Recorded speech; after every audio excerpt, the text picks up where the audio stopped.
The diplomatic vessel Horizon moved slowly through the darkness of space as it approached the massive structure that hung in orbit above Kavros Prime. Ambassador Richard Hayes stood near the observation window and watched the Galaxy Council station grow larger with each passing moment. The station was enormous and shaped like a ring with thousands of lights glowing from its surface.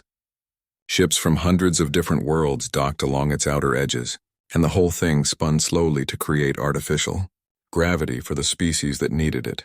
Richard had made this journey many times over the past 20 years, but today felt different. Today he carried with him the weight of every human who had ever felt the sting of the Council's contempt. Beside him stood Colonel Lisa Morgan, her uniform crisp and her expression unreadable. She was a military advisor, but everyone knew she was really here to assess threats. On his other side was Dr. Paul Grant, a scientist who had spent 15 years trying to get the Council to share advanced technologies with Earth. All three of them knew that this meeting would change everything. The Horizon docked with a soft thud that echoed through the hull, and within minutes they were walking through the corridors of the station. Aliens of every shape and size moved past them, and some glanced at the humans with curiosity, while others ignored them completely. Richard had long ago stopped being amazed by the diversity of life in the galaxy. Now he only saw the political reality behind it all. The strong species controlled everything, while the weak ones begged for scraps. They entered the council chamber, and Richard felt the familiar weight of judgment pressing down on him. The chamber was a vast circular room with seating arranged in ascending tiers. Representatives from over 400 worlds sat in their designated spots, and at the center was the speaking floor where petitioners had to stand and make their cases. Above it all sat the council speaker, a being called Thelnix who belonged to one of the founding species. Thelnix had pale blue skin and 4 arms and eyes that seemed to look through people rather than at them. Richard walked to the speaking floor, and Lisa and Paul took their positions behind him. The chamber grew quiet, and Thelnix's voice filled the space with a tone that managed to sound both bored and annoyed at the same time. The council would now hear the human petition regarding the territorial dispute over the colony world of New Terra. Richard began to speak, and his voice was steady, despite the anger he felt building inside. He explained that humans had settled New Terra 12 years ago, after following all proper protocols and filing all required documentation. They had invested billions of credits and thousands of lives into building a thriving colony. The soil had been tested and cities had been built and children had been born under that alien sky. New Terra was as much a part of humanity now as Earth itself, but 3 months ago the Valorian Empire had filed a claim against New Terra, and they cited some ancient territorial charter that supposedly gave them rights to that entire region of space. Richard presented evidence that the charter had been written over 1,000 years ago, and that the Valorians had never actually settled or even surveyed New Terra before humans arrived. He showed records and testimonies and legal arguments that any fair court would find compelling. The Valorians had their turn to speak, and their representative was a tall being covered in dark scales, with eyes that glowed a faint red. The Valorians spoke of honor and ancient rights and the importance of respecting historical claims. They argued that human expansion had been too aggressive and that younger species needed to learn patience. They suggested that humans should be grateful for any worlds the Council allowed them to keep. Richard watched the faces of the Council members as both sides presented their cases, and what he saw made his blood run cold. Most of them looked disinterested, and some were clearly already decided. This was not a trial or a negotiation. This was a formality before a predetermined outcome. Thelnix called for the council to vote, and the process took less than 5 minutes. When it was done, the speaker announced that the council had ruled in favor of the Valorian Empire. New Terra would be transferred to Valorian control within 6 standard months, and all human settlers would be required to evacuate. There would be no compensation, and no alternative colony site offered. The decision was final. Richard stood very still as the words washed over him. Behind him, he heard Lisa take a sharp breath, and Paul muttered something under his breath that sounded like a curse. Around the chamber, some representatives looked uncomfortable, while others seemed satisfied. The Valorian representative made a gesture that Richard assumed was their version of a smile. For 20 years, Richard had played by the rules, and he had been patient and diplomatic and respectful. He had swallowed his pride and accepted restrictions on human trade and limits on human expansion, and countless small humiliations. He had done all of this because he believed that eventually the Council would see humanity as equals. But standing here now in this chamber with 400 species watching his world lose everything it had built, he finally understood the truth. The Galaxy Council would never see humans as equals, and no amount of patience or diplomacy would change that. The Council was not a democratic institution or a fair arbiter. It was a power structure designed to keep the strong species strong and the weak species weak. Earth had been naive to think otherwise. Richard raised his hand and asked to speak again, and Thelnix looked annoyed but granted permission. Richard walked back to the center of the speaking floor, and when he spoke, his voice carried to every corner of the chamber. He thanked the Council for making their position clear, and he said that humanity had learned an important lesson today. Then he delivered the words that would echo across the galaxy for generations to come. Effective immediately, humanity was withdrawing from the Galaxy Council, and Earth would no longer recognize Council authority over human affairs or human territory. All treaties and agreements between Earth and the Council were hereby void. Humanity would chart its own course from this moment forward.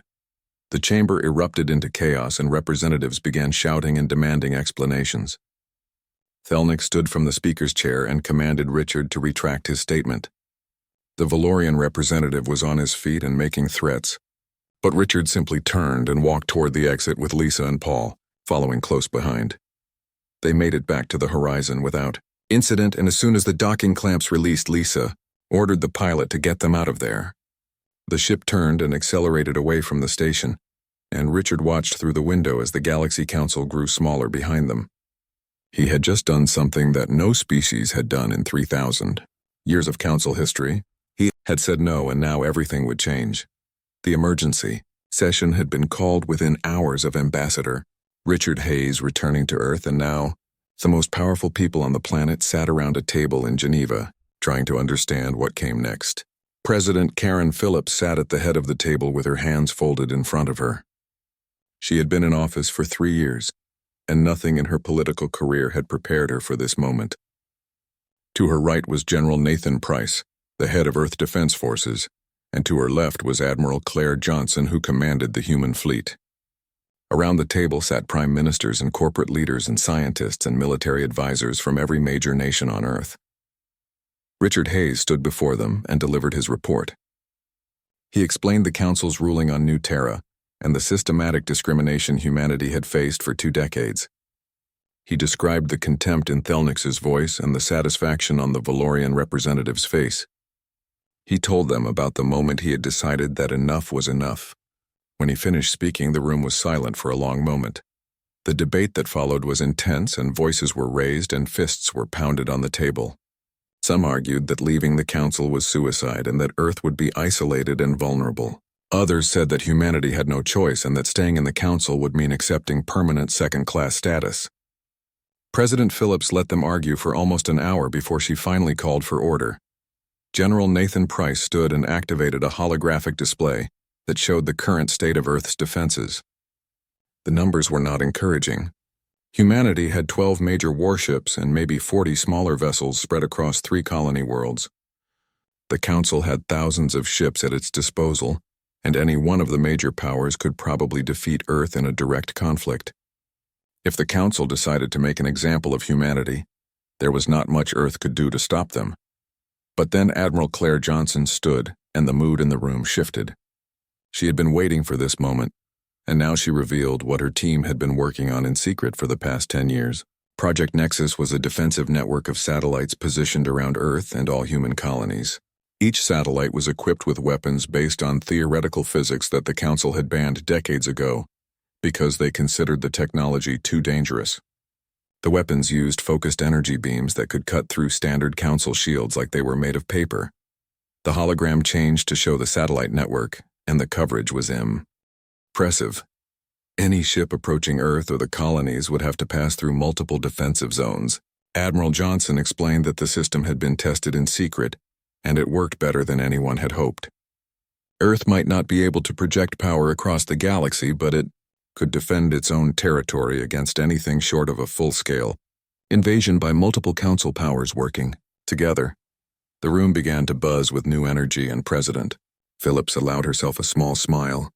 But the question of defense was only one part of the problem. Earth's economy depended on trade through the Council's jump gate network, and without access to those gates, humanity would be cut off from most of the galaxy. Several corporate leaders pointed this out, and their concern was obvious in their voices. That was when Marcus Lee spoke up. He was young for someone in this room, barely 40 years old, but he had built the most successful technology company in human space. His company had been researching faster than light travel for years, and now he had something to show them. The hologram changed again, and this time it displayed a ship design unlike anything Earth currently used. Marcus explained that his team had developed a prototype drive system that did not require jump gates. The Council used gates because that was how their ancestors had done it, and because gates allowed them to control who went where. But humanity had approached the problem differently. The new drive created its own temporary gateway by manipulating space-time in a localized field around the ship. It was dangerous and expensive, and the calculations required were incredibly complex. But it worked. The prototype ship had made 3 successful jumps in the last month, and each time it had traveled further than the last. Marcus believed that with proper funding and resources, they could have production models ready within a year. Earth would not need the Council's jump gates anymore. Humanity could go anywhere it wanted. President Phillips looked around the table and saw hope replacing fear on the faces of the people gathered there. The pieces were falling into place. Earth could defend itself, and it could travel independently, and it had resources that other species wanted. Maybe leaving the Council was not suicide after all. Maybe it was an opportunity. She called for a vote, and the decision was unanimous. Earth would not only leave the Council, but would defend its interests with force if necessary. All human worlds would be fortified, and the fleet would be expanded as quickly as possible. The satellite defense network would be activated and placed on high alert. And most importantly, Earth would reach out to other species who might be interested in trading outside the Council's control. President Phillips composed a message to be sent to the Galaxy Council. The message was polite but firm. Earth respected the Council's authority over its own members, but humanity was no longer a member. Any attempt by Council forces to enter human space without permission would be considered an act of war. Human ships would continue to travel freely throughout the galaxy, and Earth expected its citizens and vessels to be treated with the same respect given to any sovereign power. The message was sent, and then everyone in the room waited for the response. It came 6 hours later, and it was exactly what they had expected. The Galaxy Council declared an embargo on all human worlds and revoked humanity's access to the Jump Gate network. All human vessels currently using Council stations were given 48 hours to leave Council space. Any human ship found in Council territory after that deadline would be impounded and its crew detained. The Council clearly expected this to bring Earth to its knees within months. They believed that isolation would force humanity to come back and beg for readmission. They thought humans would accept whatever terms the Council offered just to survive, but the Council had made a fundamental mistake. They had assumed that humans would react the way other species had reacted in the past. They did not understand that humanity had been preparing for this moment even before they consciously knew it was coming. General Nathan Price immediately ordered all human vessels to return to human space, and the recall went out across every communication channel. Admiral Claire Johnson activated the Nexus Defense Network, and satellites that had been dormant for years suddenly came online around Earth and New Terra and the other colonies. Marcus Lee's company began converting its facilities to produce the new jump drives, and he promised the first batch would be ready in 3 months, instead of a year. President Phillips addressed the people of Earth in a broadcast that was watched by billions. She explained what had happened and why the decision had been made. She told them that the months ahead would be difficult and that there might be conflict and sacrifice. But she also told them that humanity would not bow to anyone and that every human being had the right to stand tall and be treated with dignity. The speech was simple and direct, and it resonated with people across the planet. Over the next few days, messages began arriving from unexpected sources. Small trading companies that operated on the fringes of Council space reached out to ask if Earth was interested in doing business. Independent colonies that had no love for the Council sent quiet expressions of support. A few species that had their own grievances against the Council contacted human diplomats to suggest secret meetings. The galaxy was much bigger than the Council, and not everyone was happy with the way things had been run for the past 3,000 years. Earth had taken the first step into an unknown future, and now there was no turning. Back 3 months had passed since Earth withdrew from the Galaxy Council, and Captain Daniel Harper stood on the bridge of the EDF Vanguard watching the stars shift and blur as his ship made its first independent jump.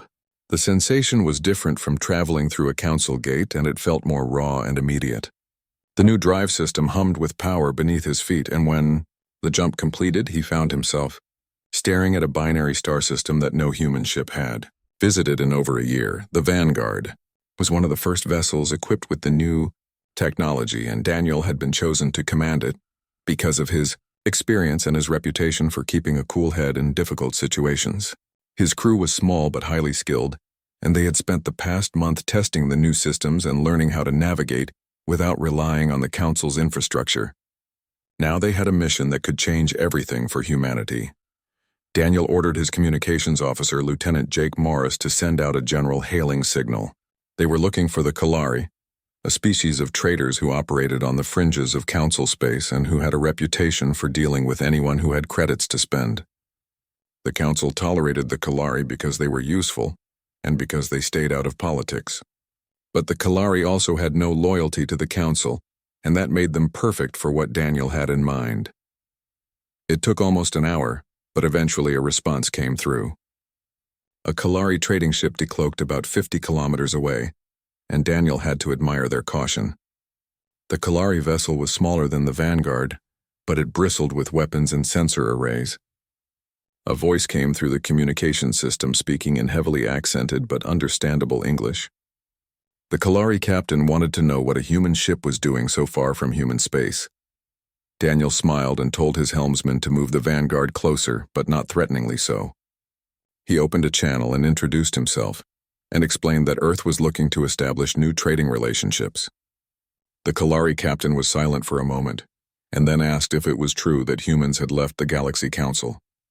Daniel confirmed it, and he could hear the surprise in the Kalari captain's voice when the reply came back. Within minutes, Daniel found himself in a holographic conference with the Kalari captain, whose name was difficult for human tongues to pronounce, but who told Daniel to call him Vec.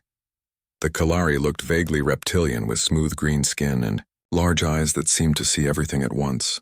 Vec studied Daniel carefully and asked why Earth thought the Kalari would risk angering the Council by trading with humans. Daniel had prepared for this question, and he laid out his proposal with confidence. Earth could manufacture goods that were now unavailable through Council channels because of the embargo. Human technology was different from Council technology, and that meant it filled gaps in the market. Earth had medical supplies and computer systems and weapons that worked on principles the Council had never fully explored. The Kalari could buy these goods from Earth and sell them to their own customers at a significant profit. Everyone would benefit. Vec listened, and his expression was unreadable. He asked what Earth wanted in return, and Daniel told him the truth. Humanity needed raw materials and information about which other species might be interested in trading outside the Council's control. The Kalari had contacts throughout the galaxy, and they heard things that official channels missed. That information was valuable, and Earth was willing to pay for it. The negotiation lasted for 3 hours, and by the end of it, Daniel had his first trade agreement. The Kalari would purchase human goods on a trial basis, and if the quality was acceptable, they would expand the relationship.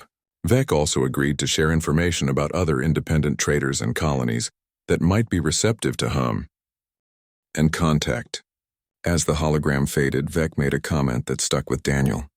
He said that the Kalari had been waiting a long time for someone to challenge the Council's dominance, and it was interesting that humans were the ones to finally do it. Over the next few weeks, word spread through the galactic underground faster than Daniel had expected. The Kalari were apparently good at spreading news, and suddenly the Vanguard was receiving messages from dozens of sources. Independent colonies wanted to buy human technology, and small trading companies wanted to establish supply lines, and even a few minor species that belonged to the Council reached out through secret channels. The embargo that was supposed to isolate Earth was instead creating opportunities. Daniel reported everything back to Admiral Claire Johnson, and she authorized him to make more deals. The Vanguard traveled from system to system, and at each stop Daniel found someone willing to do business with humanity. Earth's economy, which everyone had predicted would collapse, began to grow instead.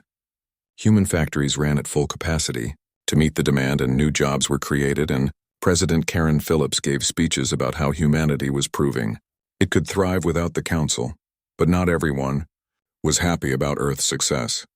The Valorian Empire watched with growing anger as humans continued to defy the Council's will. The Valorians had expected Earth to surrender New Terra without a fight, and they had expected the embargo to force humanity back into submission. Instead, humans were becoming more independent and more confident with each passing day. The Valorian High Command decided that an example needed to be made. Daniel was halfway back to Earth when he received an urgent message from New Terra. A Valorian battle fleet had entered the system and was demanding the immediate evacuation of all human colonists. The Valorians claimed they were enforcing the Council's ruling, and they gave the humans 48 hours to comply. After that, they would begin orbital bombardment to clear the planet for Valorian settlement. Daniel knew the Vanguard could reach New Terra in 30 hours if he pushed the new drive to its limits. He also knew he would be outnumbered and outgunned when he got there. The Valorian fleet consisted of 30 warships according to the initial reports, and Daniel had only his own ship, plus 4 other human vessels that were stationed at New Terra for routine patrol. The odds were terrible, but there was never any question about what he would do. He ordered his crew to prepare for combat and set course for New Terra at maximum speed. Lieutenant Jake Morris asked if they should wait for reinforcements, but Daniel shook his head. If they waited, the Valorians would start their attack, and the colonists on the ground would be defenseless. Commander Sophie Turner led the defense forces on New Terra, and Daniel had served with her years ago. He knew she would never order an evacuation, even if it meant certain death. The people of New Terra had built that world with their own hands, and they would defend it with their lives. The Vanguard jumped into the New Terra system exactly 29 hours after receiving the distress call, and what Daniel saw made his blood run cold. The Valorian fleet was arranged in standard attack formation around the planet, and their weapons were already charging. On the surface, Commander Sophie Turner had activated every defensive installation the colony possessed, but everyone knew it would not be enough to stop an orbital bombardment. The Valorian commander sent a message demanding to know why a human ship had entered the system. Daniel took a deep breath and opened a channel that broadcast to every ship in the area. His voice was calm and steady when he spoke. He told the Valorians that New Terra was human territory and that they needed to leave immediately. If they chose to attack, they would face the consequences. There was a moment of silence, and then the Valorian commander laughed. The sound came through the speakers like grinding metal, and the Valorian said that humans were even more foolish than he had thought. 5 ships against 30 was not a battle, but a massacre. He told Daniel to run back to Earth while he still could, or stay and die with the colonists. The choice was his. Daniel looked around his bridge at the faces of his crew. He saw determination and fear and trust in their eyes. These people had followed him across the galaxy, and now they were about to follow him into a fight they could not win. But sometimes the fight mattered more than the odds. He gave the order to attack, and the Vanguard surged forward with its weapons coming online, and behind it the other 4 human ships moved into formation. The Battle of New Terra had begun. The Valorian fleet moved into attack formation, and Captain Daniel Harper watched from the bridge of the Vanguard as 30 enemy warships began their approach toward New Terra. The odds were overwhelming, and every tactical simulation his computer ran showed the same result. 5 human ships could not defeat 30 Valorian vessels in conventional combat. But Daniel had no intention of fighting conventionally. Lieutenant Jake Morris reported that the other 4 human ships were in position and ready to follow the Vanguard's lead. Commander Sophie Turner sent a message from the surface saying that ground defenses were active and the colonists were being moved to underground shelters. She also made it clear that her forces would not surrender no matter what happened in orbit. Daniel felt a surge of pride knowing that humans, both in space and on the ground, were ready to fight for what they had built. The Valorian commander sent one final message demanding surrender, and Daniel ignored it. Instead, he ordered his helmsman to execute the first maneuver, and the Vanguard suddenly accelerated directly toward the center of the Valorian formation. The Valorians had expected the humans to maintain a defensive position around the planet, but Daniel was doing the opposite. He was attacking. The Valorian ships opened fire and dozens of missiles streaked across the void toward the vanguard. This was standard Council tactics, and it was exactly what Daniel had prepared for. Lieutenant Chris Wade activated the electromagnetic pulse barriers and invisible fields of energy, spread out from the human ships. When the missiles hit the barriers, they detonated prematurely and their explosions lit up space but caused no damage to the vanguard. The Valorians seemed confused by this, and they closed their formation to prepare for a second missile volley. That was their first mistake. Daniel gave the order and the vanguard activated its independent jump drive. For a brief moment the ship seemed to fold in on itself, and then it vanished from where it had been and reappeared 300 kilometers away, on the opposite side of the Valorian fleet. The 4 other human ships did the same thing, and suddenly the Valorians found themselves surrounded. The Valorian commander shouted orders, and his fleet began to turn, but human weapons were already firing. The Vanguard's main cannons used focused energy beams developed from the same technology as the Nexus defense satellites. The beams cut through Valorian shields like they did not exist, and the first enemy ship exploded in a brilliant flash. 2 more Valorian vessels took critical hits before they could even bring their own weapons to bear. Daniel could hear Lieutenant Chris Wade calling out targets and coordinating fire with the other human ships. Engineer Maya Scott kept the power flowing to weapons and engines simultaneously, and her voice remained calm even as the ship shook from near misses. The bridge crew worked with practiced efficiency, and everyone knew their role perfectly. The Valorians finally got organized and returned fire, but the human ships were already moving again. Another series of micro-jumps scattered the human vessels across the battlefield, and they appeared in positions that gave them clear firing solutions while making it difficult for the Valorians to coordinate their response. This was the advantage of the independent drive system. The humans could be anywhere at any moment while the Valorians were locked into predictable movement patterns.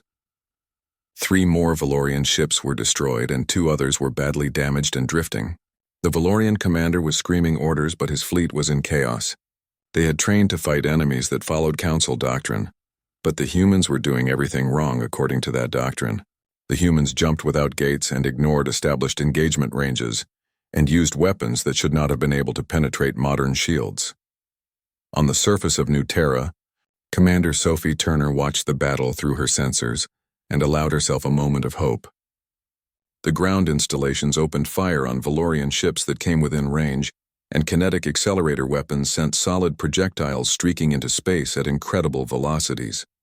These weapons had been banned by the Council decades ago because they were considered too crude, but that also meant Valorian shields were not designed to stop them. 2 damaged Valorian vessels took hits from ground fire and were completely destroyed. The battle entered its second hour, and the Valorians were now down to 23 operational ships. They tried to regroup and form a tighter defensive formation, but Daniel did not give them time. The vanguard jumped again, and this time it appeared directly above a cluster of 3 Valorian vessels. At point-blank range, the human weapons were devastating, and all 3 ships were crippled within seconds. Valorians attempted to retreat, but Daniel had positioned his other ships to cut off their escape routes. Every time a Valorian vessel tried to run, it found itself facing human weapons. Lieutenant Jake Morris had managed to hack into Valorian communications, and he was feeding Daniel real-time information about enemy command decisions. The humans knew what the Valorians were planning before they could execute their plans. Engineer Maya Scott reported that the Vanguard's power systems were running at 90% capacity and holding steady. The new reactors were performing better than expected even under combat conditions. She had made dozens of adjustments on the fly to optimize energy distribution, and her expertise was keeping the ship in the fight. By the 3rd hour, 15 Valorian ships had been destroyed and 8 more were too damaged to continue fighting. The remaining 7 vessels finally broke formation and fled at maximum speed. Daniel considered pursuing them but decided against it. He had made his point, and there was no need for additional bloodshed. He let them go and ordered his ships to secure orbit around New Terra. The bridge crew erupted in cheers, and Daniel allowed himself a smile. They had won a battle that everyone said was impossible. 5 ships against 30, and humanity had not lost a single vessel. Lieutenant Chris Wade was already compiling battle data to send back to Admiral Claire Johnson. The tactics they had used here would become standard doctrine for human forces. Commander Sophie Turner contacted the Vanguard from the surface, and her voice was filled with emotion. The colonists had watched the battle from their shelters, and now they were emerging to celebrate. New Terra was safe, and humanity had proven that it could defend its territory against anyone who challenged it. Daniel told her that the victory belonged to everyone who had refused to give up on this world. The Vanguard's sensors detected incoming ships, and for a moment Daniel tensed, before realizing they were human reinforcements. Admiral Claire Johnson had sent additional vessels as soon as she heard about the Valorian attack. The reinforcements were not needed for the battle, but they would help secure the system and repair any damage. Daniel welcomed them and began coordinating the cleanup operations. Lieutenant Jake Morris received a priority message from Earth and patched it through to Daniel. President Karen Phillips appeared on the screen and congratulated him on the victory. She told him that recordings of the battle were being sent to every corner of the galaxy. The Council needed to see what happened when they underestimated humanity. She also informed him that diplomatic channels were exploding with messages and that species from all over were reaching out to Earth. Daniel understood the implications immediately. This battle was not just about defending New Terra. It was about sending a message to the entire galaxy that humanity would not be pushed around anymore. The Council had believed that superior numbers guaranteed victory, but humans had proven that innovation and determination could overcome raw power. Every species that had ever felt oppressed by the Council was now looking at Earth with new eyes. Over the next few days, the recordings of the battle of New Terra spread across galactic networks, and the reaction was explosive. Some species praised humanity's courage, while others expressed shock at the brutality of human tactics. The Valorians demanded that the Council condemn Earth for using banned weapons, but that argument fell flat when others pointed out that humanity was no longer bound by Council regulations. Engineer Maya Scott and her team were already working on improvements to the ship's systems based on combat experience. She had identified several areas where efficiency could be increased, and she was eager to test new configurations. The human approach to technology was fundamentally different from the Council's.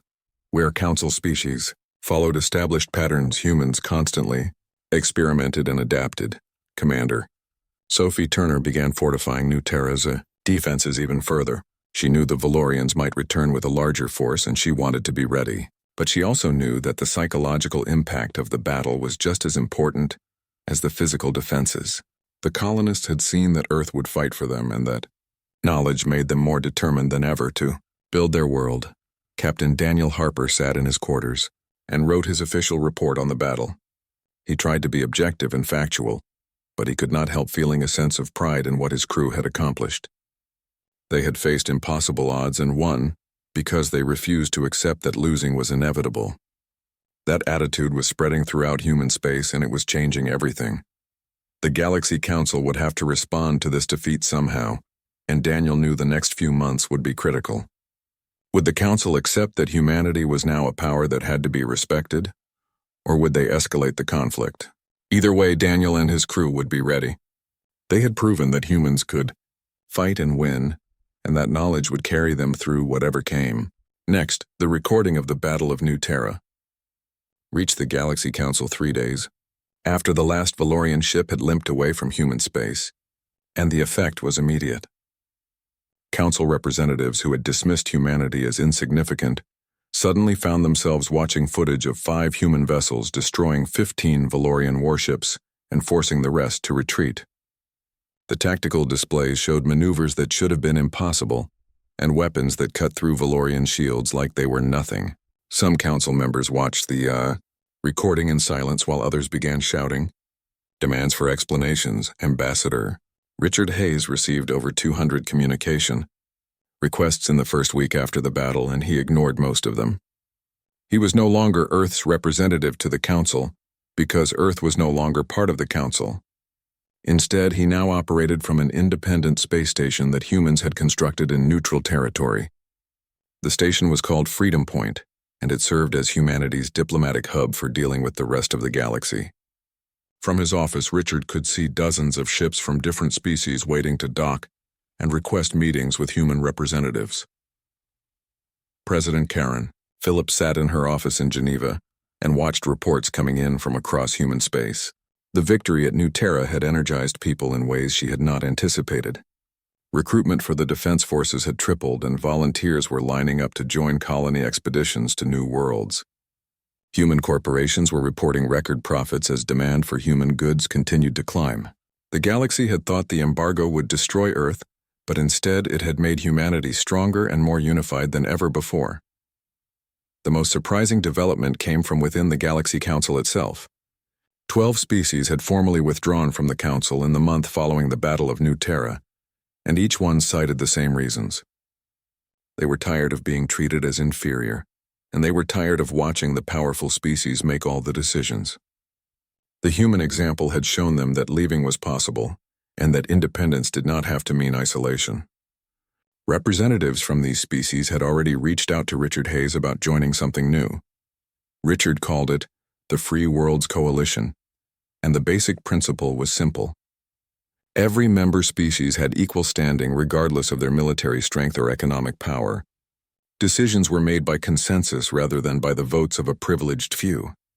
Member species could govern themselves however they wanted as long as they respected the sovereignty of other members.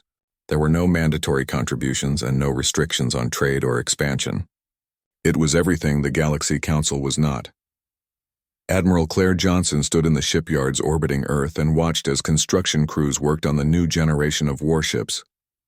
The designs had been refined based on lessons learned at New Terra, and each new ship incorporated improvements that made them faster and more lethal than the Vanguard. But what made her most proud was the diversity of the workers. Humans labored alongside Kalari engineers and members of 3 other species who had joined the coalition. They shared knowledge freely and learned from each other, and the result was technology that surpassed anything a single species could have created alone. General Nathan Price was establishing joint military academies on Earth and New Terra, where officers from different coalition species trained together. The curriculum focused on flexibility and innovation rather than rigid doctrine. Human instructors taught tactics based on quick thinking and adaptation, while instructors from other species shared their own expertise. Price had realized something important during the Battle of New Terra. The Council militaries were powerful, but they were predictable because they all followed the same basic strategies. The coalition would succeed by being unpredictable and by constantly evolving. Back on the Galaxy Council station, the emergency session had been going for weeks without resolution. The Council was deeply divided between those who wanted to reform and those who wanted to crush the human rebellion by force. The moderate faction argued that the old system was clearly broken and that the Council needed to change if it wanted to survive.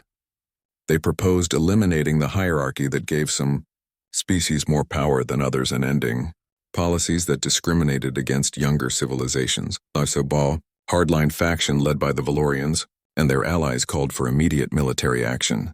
They argued that if the Council did not respond with overwhelming force, then more species would leave, and the entire galactic order would collapse. They pointed to the 12 species that had already withdrawn as proof that the situation was getting worse. The Valorian representative demanded that the Council authorize a joint military operation to retake New Terra and force Earth to accept Council authority, but the vote kept being delayed because too many Council members were afraid. The Battle of New Terra had proven that humans were not the easy target everyone had assumed. If the Council attacked Earth and lost, then the Council's credibility would be destroyed forever. And if they attacked and won but suffered heavy casualties, then other species might decide the Council was weakening. Either outcome would be dangerous, and so the debate continued while nothing was decided. Marcus Lee stood in his laboratory and examined the prototype of the newest innovation his team had created. The ship drives that had freed humanity from dependence on jump gates were already being improved, and the next generation would be even faster and more efficient. But Marcus was also working on something else that would change the balance of power in the galaxy. His team had figured out how to miniaturize the defensive technology used in the Nexus satellite network. Soon individual ships would be able to carry weapons that could challenge even the largest council, dreadnoughts. Captain Daniel Harper walked through the corridors of the Vanguard, and his crew greeted him with respect that bordered on reverence. He had become a hero to humanity and to many species in the coalition. Stories of the battle were told and retold, and each version made the victory seem even more impossible. Daniel tried not to let the attention change him, but he understood why it mattered. People needed heroes, and they needed to believe that courage and determination could overcome superior numbers. Commander Sophie Turner had been promoted to general and given command of all coalition ground forces. She was building an army that combined human infantry tactics with alien technologies, and the result was a fighting force unlike anything the galaxy had seen. Her soldiers trained in mixed units where humans worked alongside aliens, and everyone learned to cover each other's weaknesses. Turner believed that the coalition's greatest strength was not its technology, but its willingness to work together as equals. Richard Hayes sat down to compose a message to the Galaxy Council, and he knew this might be the last communication between humanity and the institution that had ruled the galaxy for 3,000 years. He made it clear that the Free Worlds Coalition was not seeking conflict with the Council. Humanity and its allies simply wanted to be left alone to govern themselves and trade freely. If the Council could accept that, then peace was possible. If not, then the coalition was prepared to defend itself. The message included an offer that Richard knew would be controversial. The coalition was willing to establish formal diplomatic relations with the Council as one sovereign entity to another. They could negotiate trade agreements and mutual defense pacts and work together on issues that affected the entire galaxy, but the relationship would be between equals, and humanity would never again accept being treated as inferior. The message was sent, and Richard waited for a response that might never come. He looked out the window of Freedom Point and saw ships from a dozen different species moving peacefully through space. This was what the galaxy could be if everyone was willing to let go of old prejudices and outdated power structures. The Council had a choice to make, and Richard hoped they would choose wisely. President Karen Phillips gave another speech, and this one was broadcast not just to humans, but to billions of beings across the galaxy. She talked about the values that had driven humanity to leave the Council and build something new. She spoke of dignity and freedom and the right of every species to determine its own future. She acknowledged that the path ahead would not be easy, and that there would be challenges and conflicts, but she also expressed hope that the galaxy was entering a new era where cooperation replaced domination. The speech resonated with people across thousands of worlds, and the coalition received hundreds of inquiries from species asking about membership. Some were small colonies with only a few million inhabitants, while others were established civilizations with their own fleets and economies. Each one was tired of the old system, and each one saw in the coalition a chance for something better. The Galaxy Council finally reached a decision after 6 weeks of debate, and the announcement shocked everyone. The Council would not attack Earth, but it would also not recognize the legitimacy of the Free Worlds Coalition. Any species that left the Council would be considered in breach of their agreements and subject to sanctions. The Council would begin a program of internal reforms, but these would be implemented gradually over decades rather than immediately. It was a compromise that satisfied no one and changed very little. Richard Hayes read the Council's statement and smiled. They still did not understand. The galaxy had already changed, and no amount of denial would make the old order return. The Free Worlds Coalition was growing stronger every day, and more species were joining. The Council could try to resist, but they were fighting against an idea, and ideas were harder to defeat than warships. Earth had not just left the Galaxy Council. Humanity had shown the entire universe that there was another way to organize civilization. They had proven that courage and innovation could overcome entrenched power, and that small groups working together could accomplish what large bureaucracies could not. The old powers were in a state of panic because they finally understood that their time was ending, and they did not know how to stop it.